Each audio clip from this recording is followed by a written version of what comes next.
Um, hey, so I wanted to talk to you boys about obviously something that's been happening in the news that we've all seen, and obviously everyone watching this, and it's been unavoidable. All the stuff that's been happening in America with the protesting and the Black Lives Matter movement, all coming to a head based off the murder of George Floyd by a police officer.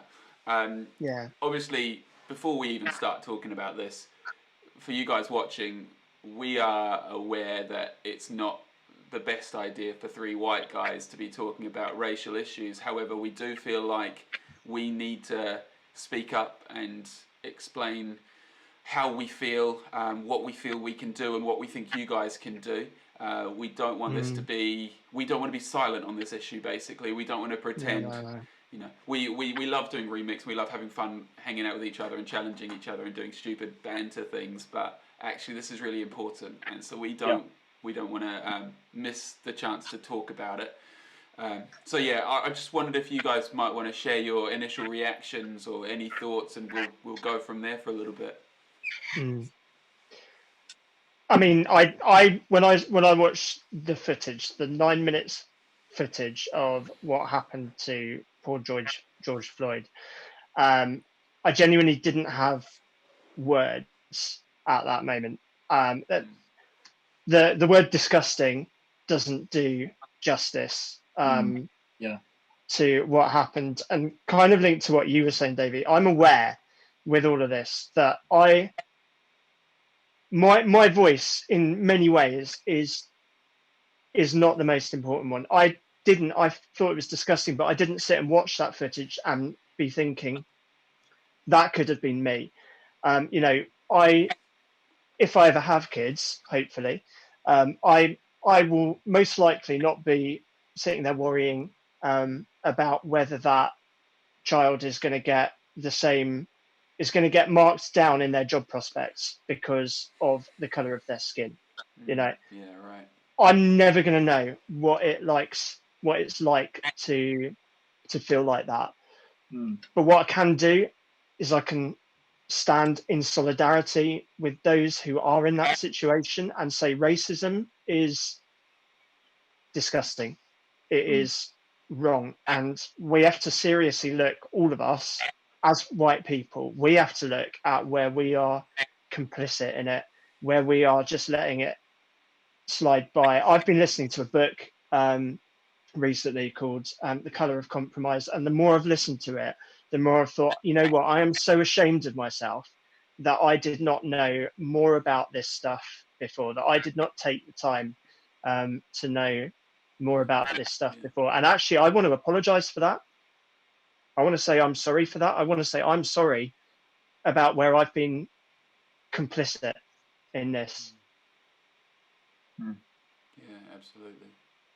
Yeah, thanks, Joe. I think it's been it was tough footage to watch, wasn't it? Anyone who has seen it the whole way through, and I think what's just become more apparent to me is how unaware I was of just how horrible and evil racism is. I think it's been my natural default to think of racism as the really big outward shows of racial slurs or, burning down property. But there's that subtle racism, isn't there, that just seeps into systems and oppresses. And that's what I'm becoming more aware of. I think equally as Joe and Davy said, I'm very aware that I won't ever be able to fully understand. But I'm starting to ask questions because I'm seeking to understand, and that's my heart. That's my position, is that I want to understand. I want to have empathy, not sympathy or being patronized, but genuine empathy and compassion. I want to be able to hear people's stories and be moved into action. And I think one of the key things from this for me is, starting to look in and just assess my own heart. Okay, so what is it in me, as you were saying, Joe, what is it in me that has been complicit in the different prejudices that I've had towards people in the past, how am I going to allow those things to just completely dissipate, to just lay off those things that I've been taught and the things that have just kind of rubbed off on me? How do I make those things, just go away? And I've been asking God as well a lot to just change me, that I really genuinely would have the same love for all people, no matter their backgrounds, no matter where they're from, the color of their skin. So yeah, it's been really tough in one sense to look at it with fresh eyes and try not to keep a distance, but to look at the issue square in the face and say, I've been complicit in the past, and I know I might not have said it out loud, I might not have posted it on social media, but in my heart I've been complicit with the thoughts that I've had. And so it's been very refining process for me, and I'm just so glad that we believe in a God who forgives, but who also restores and helps us to change, to be different in this world. Yeah, that's great. I think so. I'm very aware that this is such a hot topic, and what we can't do as youth leaders and as white people is we can't just let it fizzle out and die away for us. I think we are responsible for our actions, and as Sam's saying, being changed from the inside out. And the out part is something I'm quite interested in as well. So how can we practically help and make a difference? And I just want to say to you guys, if you're watching this and you're white and maybe you're feeling a little bit attacked, this is not about you. It's not about how you feel. It's actually about how we can be a force for good in this world, how we can be like Jesus. Because I don't know if you guys agree, I assume you do, but Jesus was kind of like the most outspoken person in the world. He was a protester by nature. And so when you see all these protests of people asking for civil liberties and stuff like this, then it reflects Jesus' character. And I think for us to stand with the black community, as has already been said by you guys, is the right thing to do. And what we can do practically is we can look at ourselves, like Sam's saying, but probably one of the most difficult and uncomfortable things we can do is actually challenge our friends and families when they have attitudes that don't reflect Jesus and don't reflect an equal footing for all peoples. So I don't know if you guys have had experiences of that, but I've certainly have, where I've tried to challenge people, friends, family, and it doesn't always go well, and it doesn't always feel good, but it is actually, that's one of the main things we can do. And the other main thing we can do is listen to the voices of these communities. Like Joe's saying, reading up, doing your research, listening to podcasts, watching videos, understanding what life is like for people who don't look like you. More than anything. But guys, I guess, any other thoughts? I think one of the main ones which has stuck with me, particularly over the last week, while sort of going backwards and forwards at various points, as to whether I should whether I should be spending the time listening to other people and listening to people in the black community and hearing their voices, because that's really, really important, or whether I should be actually speaking up myself and saying, actually, I'm with these people. And I think I've come to the conclusion that it's got to be both at the moment. In an ideal world, it would be just the listening to black people. But the problem is that with all of this, if you look back through history, these are constructs and things which have been put in place, being blunt here, by the white community, by us, by our ancestors, and we're still the ones in that position of power. And so if we really want things to change, we have to be intentionally, as white people, not only listening, but also intentionally pulling down those walls that we and our ancestors have created. We have to be doing that alongside them. And so that means we've got to, as painful as it is, we've got to step up I've got to step up. I have definitely got to step up.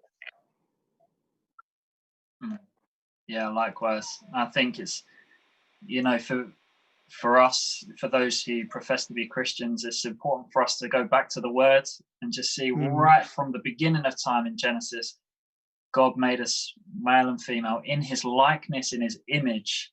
He made us equal. And coming through into the New Testament, salvation, God's gift of grace is for all people, for the Jew, for the Gentile, for the slave, for the free, for male, for female. It's for all people. And so that means everyone has intrinsic value, no matter where they're from, no matter their background, no matter what they've done, no matter the color of the skin, no matter the gender. And also that God's love is for everybody as well. And I think that's a real challenge for us to genuinely believe that Bible truth and live it out as well. But on that, I think that there is hope that this can come as well. We're called as Christians to pray that God's kingdom comes. In the book of Revelation, we see a great illustration of what the kingdom looks like and what it will look like when we see it in its entirety. And I'll just read it quickly as we're kind of talking about it. Revelation 7:9 says, after this I looked, and there before me was a great multitude that no one could count, from every nation, tribe, people, and language, standing before the throne and before the Lamb. That's so good. So good. Love. Yeah. This has been addressed in a lot of other places as well. We just wanted to add our voices to the conversation, really. If you are watching this and you have questions, even if they're disagreements, please contact us. We're not afraid of sitting down and chatting about this. All three of us have a long way to go ourselves. None of us have nailed it. We are only vaguely aware of what we get for being this colour skin instead of another colour.